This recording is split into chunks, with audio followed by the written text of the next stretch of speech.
Berapa income yang selesa untuk seorang ayah, anak 4 orang nak beli kereta baru pada tahun 2025? Kalau dah 4 orang, tak boleh nak pakai Beza. Kena beli kereta yang besar sikit. Pro 2 Arus. Ini baru dah sesuai. 7 seater SUV, boleh naik semua bukit ataupun boleh buat off-road juga.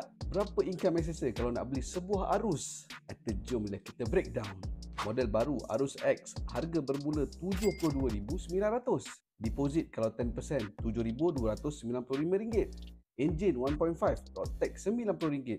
Untuk insurans kalau kosong NCD RM2,008. Total up upfront yang kena ready untuk sebuah Arus ni adalah RM9,388. Installment kalau kita kirakan untuk 9 tahun, sebulan RM897. Setahun RM10,404.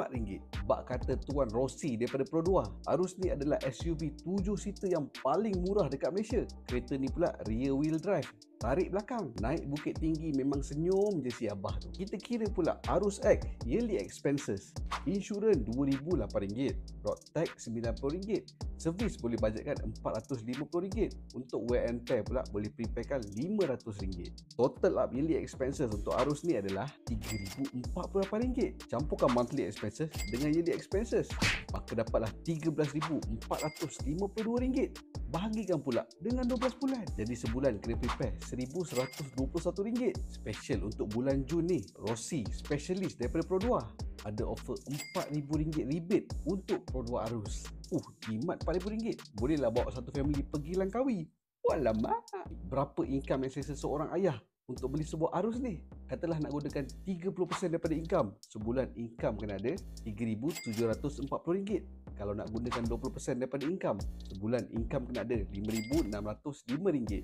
Jemput ke page Rossi. Tiap pembelian model Pro 2, Rossi akan providekan dashcam HD kepada mama dan juga abah. Rossi pun bagi juga full tinted untuk satu kereta. Dan kalau pandai bisik-bisik, minyak full tank pun dapat. Pergi ke page Rossi, tekan DM ataupun tekan link dekat bio tu. Tanya semua soalan berkaitan Arus. Dah dapat kereta Arus yang baru tu, terus bawa family pergi Hanyai. Kau kun kap?